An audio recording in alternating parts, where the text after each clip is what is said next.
Out of the shadows of the Civil War arose America's favorite pastime in East Tennessee.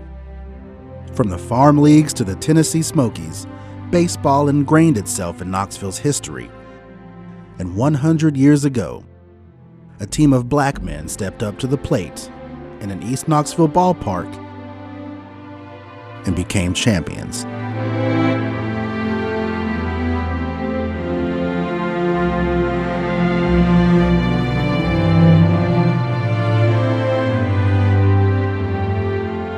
In 1867 is when we first find that baseball was happening. The newspapers started reporting on teams.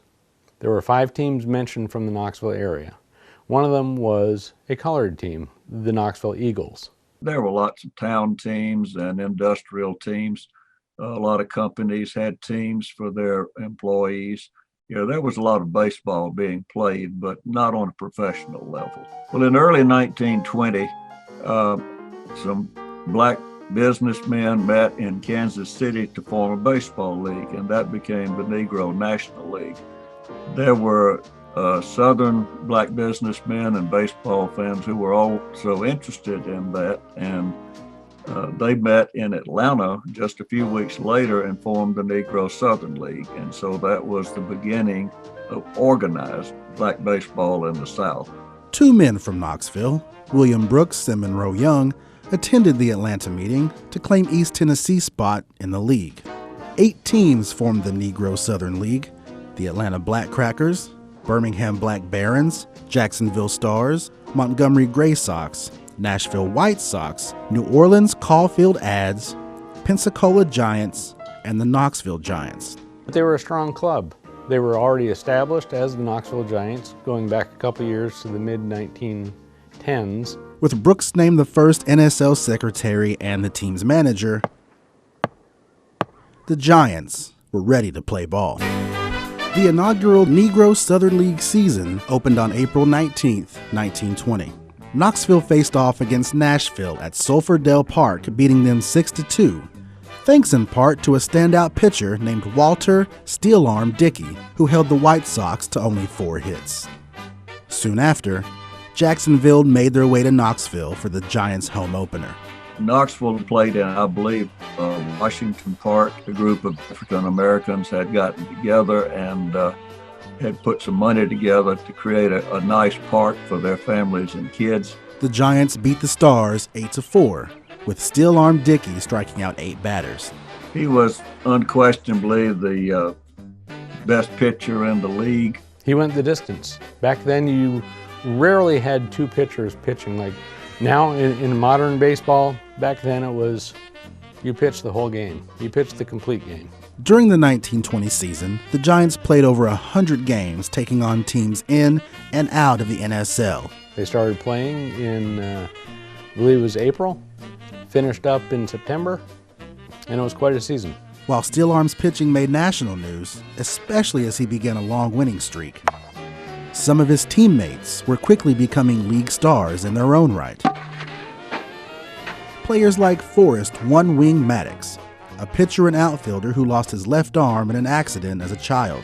But he did not let that stop him. He would catch a ball with his right hand in the glove and then flip it like this to get the ball up in the air, sling off the glove, catch the ball as it came back down, and then throw it into the infield. And on more than one occasion, he was credited with putting runners out at home plate. The Giants also had an ace in first baseman Ralph Pete Cleage, who, based on data available from the time, would be the NSL's best hitter by the end of the 1920 season. With these stars on the roster, Knoxville continued to win series after series, and Steel Arm Dickey claimed a 25-game win streak. His shot at 26 was squashed, however, on July 29th in a game against the Montgomery Gray Sox, the Giants' biggest rival. As the season drew to a close, Knoxville and Montgomery were the clear frontrunners, but a claim at the championship title would prove to be controversial.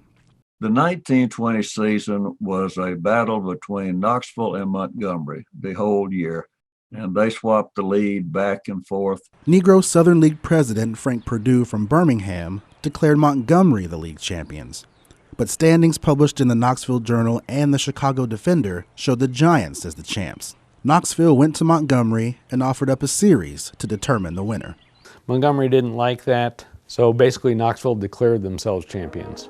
The true 1920 champion remains contested as some teams played more games than others during the season, and the spotty record-keeping tended to skew toward the hometown favorite. I guess I will admit to my prejudice, being an Alabamian, to leaning toward Montgomery, but at the same time, if you want to claim for Knoxville and say Montgomery disputed it, I have no argument with that whatsoever, because it was impossible to actually come up with a definitive answer. I think that Knoxville won, based on their head-to-head with Montgomery and their overall record. Knoxville sent its team secretary to meet with Rube Foster, the owner and manager of the Chicago American Giants and founder of the Negro National League. They said, "You guys are the champions of the NNL, we're the champions of the NSL. What do you say we play a colored World Series?" So there's some validity if you have the champion of the Negro Southern League playing the champion of the Negro National League. It wasn't Montgomery. It wasn't Birmingham. It was Knoxville. The series was set to host games in Birmingham, Chattanooga, New Orleans, and Knoxville. It did not go well for Knoxville. Not at all. 5 games that we know were played, they lost all 5. The first one was by forfeit. Something went wrong. Knoxville stormed off the field. The umpire says, "Nope, that's the game." Montgomery did eventually play the American Giants, with the local Montgomery newspapers claiming the Gray Sox to be the champions of the Southern League and referring to their 3-game series with the Chicago team the World Championship. Nevertheless, Chicago dominated. They swept the 3-game series with Montgomery, and then they went to Birmingham and won 2 games against the Black Barons, so they were undefeated in the South. The following season, the Knoxville Giants placed last in the NSL standings. You had players move on, so Steel Arm Dickey wasn't with them in 21. Other teams got better players. You lost the drive a little bit. In 1920, the Giants had used about 24 players total for the whole season that I found was able to, ascertain really played on the team. In 1921, there were more than 60 players, which indicates they had a hard time finding a winning lineup that year. And at the end of the 1922 season, the Knoxville Giants fell away from the Negro Southern League. You had a couple gaps in there for years of the Negro Southern League just not being in existence. They either folded early, didn't have enough teams to make a league, but the team kept playing. Home plate was right out on yonder end. The stand was right out through here all along the bank. This was the right field foul line down this way. Although no longer affiliated with the NSL, the Giants' passion never waned. Because everybody contributed, everybody played well. A balanced team, for one thing. It wasn't depending on one man to do it all, or no special, or no star or nothing. Unlike the Giants of the Negro Southern League, which drew players from all over the region, the independent team's dugout was made up only of local talent. We lived in Knoxville. Right here in Knoxville, most of us. Different section, Mechanicsville, Boyd Street, East Galloway. Leroy Bowerman, the pitcher for the 1935 Independent Giants team, even attended the 1920s NSL Giants games as a child. My brother carried me to see them to play. I was just 9 years old when he carried me to see him. That was when Steel Arm was playing back then.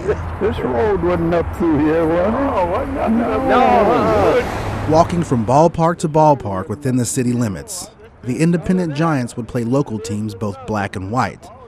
That is, if the Giants' winning streak didn't scare their opponents off. Other teams would say we were so good, we can't beat them, there's no need for us to play them. They wouldn't, we couldn't hardly get a game. We had a game with Smokey once, and we went out there and they wouldn't play us. My biggest thrill, Whenever we'd get a chance to play the clowns, the Ethiopian clowns, when we got a chance to play them, that was our biggest thrill. Why? Because they were the best team we ever played. When a game took them on the road, the team would pile into 2 or 3 cars, sleep in houses or hotels, and even eat meals with the opposing team. Their earnings came from whatever was left after expenses were paid. $2, $3, sometimes $4. Sometimes nothing. Sometimes nothing. We wasn't playing it for money. We just played it because we liked it. The team's camaraderie extended off the field and even to the opposing teams. We just got along fine. Yeah. We'd go play a game of ball and get through and go take our bath and come, maybe we'll go down to the pool room and sit around and talk and laugh. When a visiting Indianapolis team could not afford to make it back home, the Giants reached out a helping hand. We had to give them money to get gas with. We played them on Friday and Saturday. Beat them, and they played one to stay over, and we played them Sunday and Monday, and beat them Sunday and Monday, and they was to go leave Monday and didn't. They couldn't leave. They didn't have nothing to leave on. That ball sounds so funny. Metal bats, I don't like it. I don't like it, bro. Despite the Giants' prowess and popularity on and off the diamond, Major League dreams were still more than a decade away for black players. We didn't have a chance to get in the big league. I didn't know of any black people that was in the big league at that time. I don't remember there wasn't no black in the big league back when we were playing ball. You know, we weren't no better players than we were back then. We were about the best players that I knew of back then. Knoxville would reappear under different names in the Southern League off and on in the 1930s and 40s, before the league officially dissolved in 1951. Historians point to a Knoxville Packers box score as the last known record of an NSL game. The black community was interested in Jackie, understandably, because of his groundbreaking role in baseball at that point. Coverage of the Negro Leagues began to slide because the newspapers were devoting their attention to Jackie Robinson. And so the slide is on the way. It was a shell of itself. Of course, by that time, baseball was integrated. Minor league baseball was up and running. Baseball life was changing. Steel Arm left the Giants in 1921 to pitch for the Birmingham Black Barons and Montgomery Gray Sox. He also briefly pitched for the National League's St. Louis Stars before returning to Knoxville for the 1922 season. His career was cut short in 1923 when he was killed in Etowah during a scuffle over moonshine. The details of the incident are contested. It was in a sundown town. Something went horribly wrong. A fight broke out. Steel Arm Dickey was slashed in the neck, and he soon died. 3 or 4 white men were taken into custody and charged with his murder. And then through the court system, and I'm sure some pressures from outside influences, Steel Arm Dickey and his friends were then accused of instigating, and the white men were cleared. One Wing Maddox went on to pitch for the Birmingham Black Barons and Washington Braves. He then went on to become a professor at Morehouse College in Atlanta before dying of tuberculosis at 31 years of age. Pete Cleage managed the Giants for a time and played for the St. Louis Stars in 1924. He then went on to notoriety as an umpire in the Negro National League in the late 1930s. He died in 1977 and is buried in Knoxville's Crestview Cemetery. They weren't all just flashes in the pan. They may have been a flash in the pan for their baseball career, but several had long careers outside of baseball. They say you can feel the ghosts of Rickwood in this facility. More than a century after the Knoxville Giants declared themselves champion of the Negro Southern League, historians are working to give new life to their legacy. Here's a bouncing ball wide of the bag. First baseman's got it, underhands it to Castillo, feeds him to the base. In the 2013 Rickwood Classic, a game played every year to honor the history of baseball, the Birmingham Barons hosted the Tennessee Smokies in an homage to the Negro Southern League. The Smokies' uniform echoed those worn by the Giants. This is amazing. Just looking at all the seats and all the the memories that must go with these Negro League players that played here. It's just amazing to be here. And the home of the brave.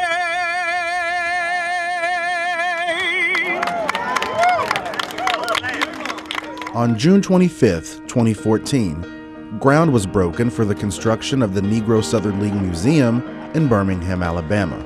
Opening on August 28th the following year, the museum offers free admission to the public.